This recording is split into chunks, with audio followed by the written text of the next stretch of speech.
اعوذ باللہ من الشیطان اللعین الرجیم بسم اللہ الرحمن الرحیم۔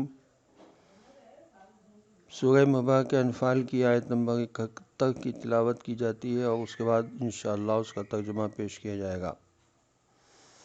بسم اللہ الرحمن الرحیم۔ وَإِن يُرِيدُوا خِيَانَتَكَ فَقَدْ خَانُوا اللَّهَ مِن قَبْلُ فَأَمْكَنَ مِنْهُمْ وَاللَّهُ عَلِيمٌ حَكِيمٌ۔ صدق اللہ العلی العظیم۔ اور اگر ان قیدیوں نے آپ صلی اللہ علیہ وسلم سے خیانت کرنی چاہی تو وہ تو اس سے پہلے بھی اللہ سے خیانت یا غداری کر چکے ہیں، پھر اللہ نے تم کو ان پر قابو دے دیا، کیونکہ اللہ تو سب کچھ جاننے والا، بہت گہری مصلحتوں اور حکمتوں کے مطابق بالکل صحیح کام کرنے والا ہے۔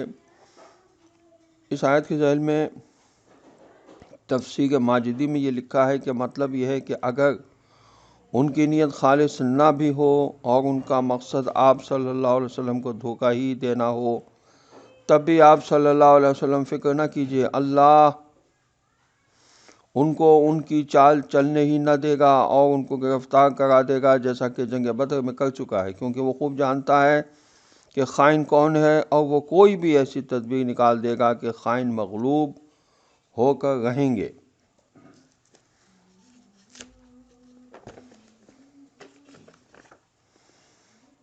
سورہ مبارکہ جاسیہ کی آیت نمبر 35 میں ارشاد ہوتا ہے، ذالکم بِأَنَّکُمُ اتَّخَذْتُمْ آیاتِ اللہ ہزوا وغرتکم الحیاۃ الدنیا، یہ سبب سے ہے کہ تم لوگوں نے اللہ کی آیتوں کو ہنسی ٹھٹا بنا رکھا ہے اور دنیا کی زندگی نے تم کو دھوکے میں ڈال دیا تھا۔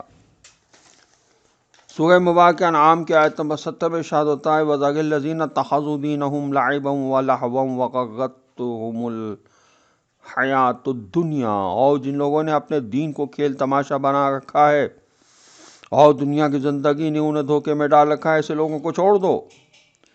سورہ اعراف کی آیت نمبر 51 میں ارشاد ہوتا ہے، الذین اتخذوا دینہم لہوا ولعبا وغرتہم الحیاۃ الدنیا، جن لوگوں نے اپنے دین کو کھیل تماشا بنا لیا تھا اور دنیا کی چند روزہ زندگی نے ان کو فریب دیا تھا۔ مولا کائنات حضرت علی علیہ السلام کے احادیث غور الحکم میں اس موضوع پر ہیں کہ دنیا کا دھوکہ شکست دیتا ہے، خواہشات کا دھوکہ فریب دیتا ہے، اور شیطان کا دھوکہ مزین ہو کر سامنے آتا ہے یا لالچ میں ڈال دیتا ہے۔ دنیا کے ذریعے نفس کا سکون بہت ہی بڑا دھوکہ ہے۔ دنیا جال کی مانند ہے، جس کی طرف رغبت کرتا ہے اسے اپنے لپیٹ میں لے لیتی ہے۔ اس لیے رسول خدا صلی اللہ علیہ وسلم نے فرمایا تھا کہ دنیا میں رہو تو امام محمد باقر علیہ السلام کی بھی حدیث ہے بیان الانواع کی جلد 93 صفحہ 359 پر، کہ دنیا میں ہمیشہ جب رہو تو دوسروں کے لیے بھلا چاہو۔ کوئی دعا اس قدر جلد قبول نہیں ہوتی جتنا کسی غائب کی دوسرے غائب کے لیے قبول ہوتی ہے،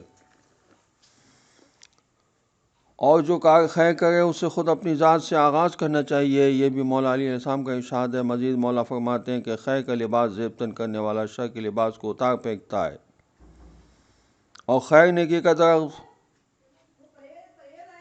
بو دو کہ اس سے میٹھے پھل کا حاصل کرو گے۔ تمہیں کہا کہ خیر کی ادائیگی کا پابند کیا گیا ہے، لہذا اس بارے میں جلدی کرو کہ تمہارے خیر اس بارے میں تم سے زیادہ حقدار، تمہارے غیر اس بارے میں تم سے زیادہ حقدار نہ بن جائیں۔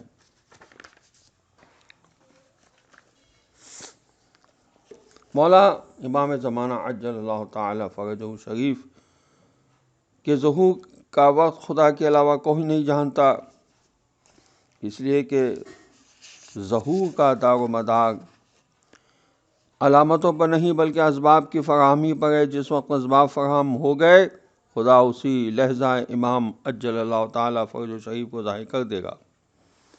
اسی لیے ظہور کا وقت معین کرنے والوں کے بارے میں امام زمانہ عجل اللہ تعالیٰ فرجہ شریف فرماتے ہیں کہ ظہور کا امر اللہ تعالیٰ کے حوالے ہے، وقت معین کرنے والے جھوٹے ہیں۔ اسی لیے کہا گیا ہے کہ اول وقت کا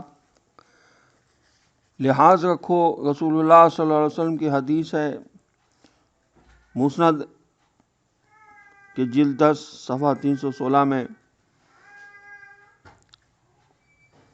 کہ خدا کے نزدیک سب سے بہترین عمل نماز کا اول وقت پر پڑھنا ہے۔